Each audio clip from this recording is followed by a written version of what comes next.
நம்ம சேனலை பார்க்குறவருக்கு நண்பர்களே 6 ஏப்ரல் 1979 சிவாஜியோட நடிப்பில் கவரிமான் அப்படின்னு சொல்லக்கூடிய ஒரு படம் வந்து வெளிவருது. இந்த படத்தை சில பேர் பார்த்துருப்பீங்க, சில பேர் பார்த்துருக்க மாட்டீங்க. ஆனால் இந்த ஒரு படம் வந்து சிவாஜியோடைய மற்ற படங்களை விட வேறுபட்டது அப்படின்னு சொன்னால் நீங்கள் நம்புவீங்களா? என்ன சொல்றீங்க? மற்ற படங்கள் எல்லாமே வந்து நார்மலாக எல்லாருமே பார்க்கலாம். ஆனால் இந்த படம் மட்டும் ஏன் சர்டிஃபிகேட் படமாக வந்து இருக்குது. அதாவது 18 வயசுக்கு மேலே இருக்கவங்க தான் இந்த ஒரு படத்தை வந்து பார்க்கணும்.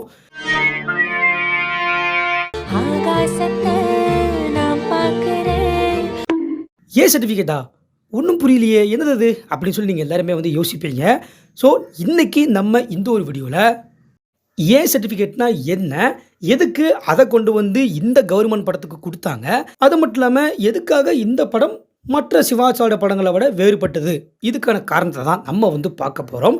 இந்த ஒரு விஷயத்தை யாருமே சொல்லியிருக்க மாட்டாங்க. இதில் இருக்கக்கூடிய நிறைய டெக்னிக்கல் உண்மையான விவரங்களை உங்களுக்கு புரியும்படியாக நான் வந்து சொல்ல போகிறேன். ஸோ எல்லாருமே இந்த ஒரு வீடியோவை ஸ்கிப் பண்ணாமல் கடைசி வரைக்கும் பாருங்கள். சரி, வாங்க பார்க்கலாம்.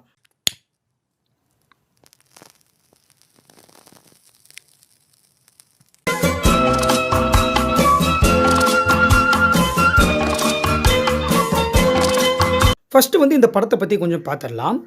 இந்த படம் வந்து 6 ஏப்ரல் 1979 வெளிவந்திருக்கு. இந்த படத்தை டைரக்ஷன் பண்ணவர் எஸ்பி முத்துராமன்.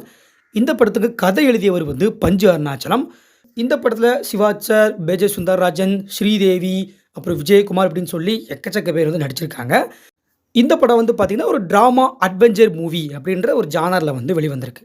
இப்போ இந்த படத்துடைய கதைக்களம் என்ன அப்படின்னு சொல்லி பார்த்திங்க அப்படின்னா, கதையின் கதாநாயகன் தியாகராஜன், அதாவது சிவாஜி சார், இவர் வந்து ஒரு ஐஏஎஸ் அதிகாரி. இவங்களுக்கு கல்பனா அப்படின்ற ஒரு மனைவியும் உமா அப்படின்ற ஒரு பொண்ணு வந்து இருக்கிறாங்க. கல்பனா வந்து கல்யாணத்துக்கு அப்புறமாவும் இன்னொரு நபரோட கள்ள தொடர்பில் வந்து இருக்காங்க. ஸோ இந்த ஒரு விஷயம் தியாகராஜனுக்கு பிடிக்காம தன் பொண்ணு உமா முன்னாடியே தன் மனைவி கல்பனாவை கொண்டுடுறாங்க. கொண்டதுக்கப்புறமா இவங்க ஜெயிலுக்கு போயிடுறாங்க. தன் அம்மாவை தன் அப்பாவே கொண்டுட்டார் அப்படின்றதுனால உமாவுக்கு வந்து தியாகராஜன் மேலே வெறுப்பு அதிகமாக வந்து இருக்குது. அது வந்து அவங்க வளர்ந்து முடிச்சதுக்கப்புறமாவும் தியாகராஜன் ஜெயிலுக்கு போயிட்டு வந்ததுக்கப்புறமாவும் இந்த வெறுப்பு வந்து தொடருது. ஆனால் மனைவி தான் போயிட்டா, நமக்கு இருக்கிறது ஒரே பொண்ணு உமா மட்டும்தான்.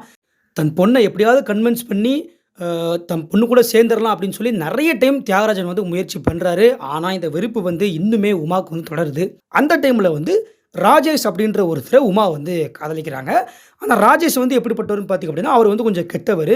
ஸோ அவங்கள வந்து உமா லவ் பண்ணுறதுனால ராஜேஷ் வந்து கெட்டவர் அப்படின்ற விஷயத்தை வந்து தியாகராஜன் உமாட்ட நிறைய டைம் சொல்லதுக்கு ட்ரை பண்ணாலும் அதை வந்து இவங்க கேட்க மாட்டாங்க. அப்போ ஒரு டைம் பீரியடில் என்ன ஆகும் அப்படின்னு சொல்லி பார்த்திங்க அப்படின்னா, உமாவுடைய பிறந்தநாள் விழாவில் உமாவை பாலியல் பலாத்காரம் பண்ணுறதுக்கு ராஜேஷ் வந்து முயற்சிக்கிறாங்க. அந்த டைமில் உமா ராஜேஷை கொன்னுடுறாங்க. ஸோ உமா கொன்னதுனால அந்த ஒரு கொலைப்பழியை தியாகராஜன் ஏற்றுக்கிட்டு திரும்பவும் ஜெயிலுக்கு வந்து போயிடுறாரு. இந்த மாதிரி தான் வந்து ஒரு கதைக்களம் இருக்கும். இப்போ இந்த கதையை கேட்கும்போது உங்கள் எல்லாத்துக்குமே ஒரு கொஸ்டின் வந்து வரும். என்ன தம்பி, இது நார்மலாக தானே இருக்குது, இந்த கதையில் என்ன இருக்குது, இதுக்கு எதுக்கு ஏ சர்டிஃபிகேட் கொடுத்தாங்க அப்படின்னு சொல்லி எல்லாருமே யோசிப்பீங்க. அதுக்கான காரணம் என்னன்றதை நம்ம தெரிஞ்சுக்கணும். அப்படின்னா ஏ சர்டிஃபிகேட்னா என்னன்றதை நம்ம தெரிஞ்சுக்கணும். சரி, வாங்க அது என்ன அப்படின்றத பார்க்கலாம். பொதுவாக ஒரு படம் வந்து தேட்டரில் ரிலீஸ் ஆகுது அப்படின்னா அது ஒன்றும் அப்படியே எடுத்து முடித்து ரிலீஸ் ஆகாது. அது வந்து சென்சார் போர்டுக்கு போயிட்டு அவங்க ஒரு சில விஷயங்கள்லாம் பண்ணி அதுக்கப்புறமா தான் தேட்டருக்கு வந்து வரும். இப்போ அவங்க என்ன பண்ணுவாங்க அப்படின்னு சொல்லி பார்த்திங்க அப்படின்னா, சென்சார் போர்டுக்கு அப்படின்னு சொல்லி ஒரு சில ரூல்ஸ் அண்ட் ரெகுலேஷன்ஸ்லாம் வந்து இருக்குது.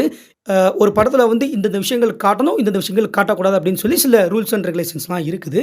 இப்போ ஒரு படம் வந்து எடுக்கிறாங்க அப்படின்னா அந்த படத்தை வந்து சென்சார் போர்டுக்கு அனுப்பும்போது அவங்க பார்த்துட்டு இப்போ வந்து ஒரு சில விஷயங்கள், இப்போ எக்ஸாம்பிளுக்கு சொல்லணும் அப்படின்னா, ஒரு அரசியல் சம்பந்தப்பட்டமான ஒரு சர்ச்சையை வெளிப்படுத்தக்கூடிய ஒரு விஷயங்கள் இருக்கலாம். ஆபாசமான சில விஷயங்கள், ஆபாசமான சில வார்த்தைகள் பேசுகிறது, இதை மாதிரிலாம் வந்து பண்ணும்போது என்ன பண்ணுவாங்க அப்படின்னா அதை அப்படியே கட் பண்ண சொல்லிடுவாங்க. அதை அப்படியே கட் பண்ணிவிட்டு படத்தை வந்து ரிலீஸ் பண்ணுங்க அப்படின்னு சொல்லி சொல்லுவாங்க. ஏன்னா இப்போ படம் வந்து ரிலீஸ் ஆகும்போது அது நார்மல் பீப்புளுடைய லைஃப்பில் எந்த விதத்துலையும் பாதிச்சிடக்கூடாது. ஒரு ஆபாச வார்த்தையோ, ஒரு ஆபாச காட்சியோ, இல்லை ஒரு அரசியல் சம்மந்தப்பட்ட ஒரு காட்சியோ வந்து நார்மலாக யாரையுமே பாதிச்சிடக்கூடாது. இந்த ஒரு விஷயத்துக்காக வந்து பண்ணுவாங்க. அப்போது சில படங்களுடைய கதைகளுக்கு இந்த மாதிரி பண்ணலாம். ஆனால் எல்லா படங்களுடைய கதைகளுக்கும் இதை மாதிரி பண்ண முடியுமான்னு கேட்டிங்க அப்படின்னா அப்படி பண்ண முடியாது. அதுக்கு தான் தர குறியீடு ஒன்றுன்னு சொல்லி வச்சுருக்காங்க. சில படங்கள் இருக்கும். குடும்ப கதைகள் கொண்ட படங்கள், அப்புறம் ஃபீல் குட் மூவின்னு சொல்லுவாங்க. சில காதல் படங்கள்லாம் வந்து இருக்கும். அந்த படங்கள்லாம் பார்த்தீங்க அப்படின்னா, ரொம்ப ஆக்ஷன்ஸ் இருக்காது, வயலன்ஸ் இருக்காது, ரத்தம் இருக்காது. அந்த மாரி வந்து காட்ட மாட்டாங்க. ஒரு 2 பேர் லவ் பண்றாங்களா, அவங்க லவ் பண்றத மட்டும் தான் காட்டிட்டு இருப்பாங்க. அந்த மாரி தான் வந்து இருக்கும். அந்த மாரி படங்களுக்கு என்ன பண்ணுவாங்க அப்படின்னா, யூ சர்டிஃபிகேட் அப்படின்னு சொல்லி ஒண்ணு வந்து குடுப்பாங்க. இந்த யூ சர்டிஃபிகேட்னா என்ன அப்படின்னா, சின்ன குழந்தைகள்ல இருந்து பெரியவங்க வரைக்கும் எல்லாருமே வந்து பார்க்கலாம். ஸோ அப்படிப்பட்ட ஒரு தர குறியீடு படம். அந்த யூ சர்டிஃபிகேட் குடுத்துட்டாங்க அப்படின்னா, இப்ப யூ போட்டிருக்குது அப்படின்னா, நம்ம வந்து குழந்தைகளையும் கூட்டு போய் அந்த படம் பார்க்கலாம் அப்படின்னு சொல்லி மக்கள் வந்து புரிஞ்சுக்கணும். ஓகேவா? அதனால தான் சொல்றேன்.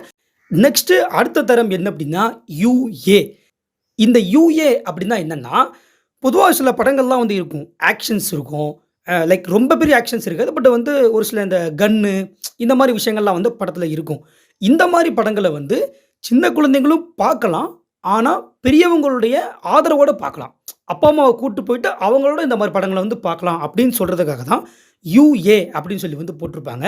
இது மேஜரா பார்த்தீங்க அப்படின்னா, இன்னைக்கு வரக்கூடிய நெறைய படங்கள் வந்து யுஏல தான் வந்துட்டுருக்கு. இதே முன்னாடி சிவாஜி சார் நடிச்சிட்டு இருந்த காலகட்டத்தில பார்த்தீங்க அப்படின்னா, எல்லா படங்களுமே வந்து யூல தான் வந்துட்டு இருந்துச்சு. ஏன் அப்படி சொல்றேன்னா, அந்த படங்கள்ல வந்து அந்த அளவுக்கு வயலன்ஸ் இருக்காது. அதனால வந்து பழைய படங்கள எல்லாருமே வந்து பார்க்குற மாரி இருந்துச்சு. இதுவே இந்த ஜெனரேஷனுக்கு எடுத்துட்டீங்க அப்படின்னா, அப்படி இல்ல. எல்லா படங்களுமே யுஏல தான் வந்து வருது. ஓகே. அதுக்கடுத்து 3வது தரம் ஏ சர்டிஃபிகேட். இதுதான் மெயின் பாயிண்ட்டு. இப்ப நம்ம டாபிக்குமே அதுதான். ஏ சர்டிஃபிகேட்னா என்ன அப்படின்னா, 18 வயசுக்கு மேல இருக்கவங்க பார்க்கக்கூடிய ஒரு தரம். இப்ப ஏ சர்டிஃபிகேட்டோட ஒரு படம் வருது அப்படின்னா, அது எந்த மாரி இருக்கும்னு கேட்டீங்கன்னா, மோஸ்ட் வயலன்டட் ஃபிலிமா வந்து இருக்கும். எக்ஸாம்பிளுக்கு ரத்தம் தெறிக்கக்கூடிய காட்சிகள், அப்புறம் வந்து ஆபாசமான சில காட்சிகள், ஆபாசமா சில விஷயங்கள பத்தி பேசுறது, இந்த மாரிலாம் வந்து இருக்கும். இப்போ இது கதைக்கு தேவை. கதையே இப்படி தான் இருக்கு. இத நம்ம கட் பண்ணவும் முடியாது அப்படின்னு பார்க்கும்போது, ஏ சர்டிஃபிகேட் அப்படின்னு சொல்லி குடுப்பாங்க. ஸோ 18 வயசுக்கு மேல இருக்கவங்க, அடல்ட் தான் வந்து பார்க்கணும். அதுக்கு கீழ இருக்க சின்ன குழந்தைங்கலாம் இந்த படத்த வந்து பார்க்கக்கூடாது அப்படின்னு சொல்லி வந்து சொல்லுவாங்க. இந்த படம் இப்ப நம்ம பேசிட்டு இருக்கோம்ல, இந்த கவரிமான் படம் வந்து பார்த்தீங்க அப்படின்னா, ஏல வந்து வந்திருக்குது. இதுக்கான காரணம் என்னன்றத நான் லாஸ்ட்ல சொல்றேன். இப்ப இதுக்கு அடுத்து இன்னொரு தரம் இருக்குது. அது என்ன அப்படின்னா, எஸ். இந்த மாரி தரத்த வந்து நீங்க கேள்விப்பட்டிருக்கவே மாட்டீங்க. இந்த மாரி படங்களும் நீங்க வந்து பார்த்திருக்க மாட்டீங்க. அப்போ எதுக்காக இந்த மாரி ஒரு தரவரிசை வந்து வச்சிருக்காங்க அப்படின்னு சொல்லி கேட்டீங்க அப்படின்னா, இந்த மாரி படங்கள் இருக்குல்ல, அதாவது எஸ்ல வரக்கூடிய படங்கள். இது வந்து ஸ்பெஷலான ஒரு படங்கள். இப்ப எக்ஸாம்பிளுக்கு சொல்லணும் அப்படின்னா, டாக்டர்ஸ், விவசாயிகள் இவங்க மட்டுமே பார்க்கக்கூடிய ஒரு வகையான படங்கள். இந்த மாரி படங்கள வந்து பார்த்தீங்க அப்படின்னா, ஏக்கும் மேல. இப்ப எஸ்ல ஒரு படம் வருது அப்படின்னா, அந்த படத்த வந்து பேன் பண்ணிருவாங்க. ஸோ எஸ் அப்படின்றது இப்படி தான் இருக்கும். இப்போ இந்த படத்துக்கு எதுக்காக ஏ சர்டிஃபிகேட் குடுத்தாங்க? இந்த படம் பார்த்துட்டீங்கன்னா, உங்க எல்லாத்துக்குமே தெரிஞ்சிருக்கும். இது வந்து மத்த சிவாஜியோட படங்கள விட எஸ்பி முத்துராமன் வந்து கொஞ்சம் வயலன்ட்டா எடுத்திருப்பாரு. இப்ப இந்த பாலியல் பலாத்காரம் கதையிலே வந்து வருது அப்படின்னும்போது வந்து அது முக்கியமான ஒண்ணு. ஸோ இந்த மாரி விஷயங்கள்லாம் அதில அந்த படத்தில வந்து இருக்கிறதுனால தான் இந்த படத்துக்கு ஏ சர்டிஃபிகேட் குடுத்துருக்காங்க. சிவாஜி சாருடைய எந்த படத்துக்குமே ஏ சர்டிஃபிகேட் குடுத்தது கிடையாது. இந்த படத்துக்கு தான் வந்து குடுத்துருக்காங்க. ஸோ நீங்க எல்லாருமே திரும்பவும் போய் இந்த படத்த வந்து பாருங்க. இந்த படம் வந்து ஃபர்ஸ்ட்டு ஓடும்போதே முதல்ல ஒரு சர்டிஃபிகேட் வரும் பாருங்க. அதில வந்து பாருங்க ஏன்னு போட்டிருக்கும். இந்த ஒரு செய்தி பற்றி நீங்க என்ன நினைக்கிறீங்க? தம்பி நீ சொன்ன விஷயம் வந்து ரொம்ப சூப்பரா இருக்கு. கிளாரிஃபிகேஷனோட எங்களுக்கு புரிஞ்சுது அப்படின்னு சொல்லி நினைச்சீங்க அப்படின்னா, கண்டிப்பா அத பத்தி வந்து கமெண்ட்ல சொல்லுங்க. இத பத்தி நான் வந்து கொஞ்சம் அதிகமாவே ரிசர்ச் பண்ணியிருக்கேன். ஏன்னா, உங்களுக்கு வந்து கொஞ்சம் புரியிற மாரி சொல்லணும் அப்படின்றதுக்காக. அதனால இத பற்றி நீங்க என்ன நினைக்கிறீங்க அப்படின்றதையும் கமெண்ட்ல வந்து சொல்லுங்க. அது மட்டும் இல்லாம இந்த ஒரு வீடியோவ நெறைய பேருக்கு வந்து ஷேர் பண்ணுங்க. இந்த ஒரு விஷயத்த சொல்றதுக்காக. இந்த ஒரு வீடியோவ லைக் பண்ணுங்க. ஒன்லி சிவாஜி கணேசன் சேனல சப்ஸ்கிரைப் பண்ணுங்க. நாளைக்கு இது மாரி நல்ல ஒரு வீடியோல நான் உங்கள சந்திக்கின்றேன். நன்றி.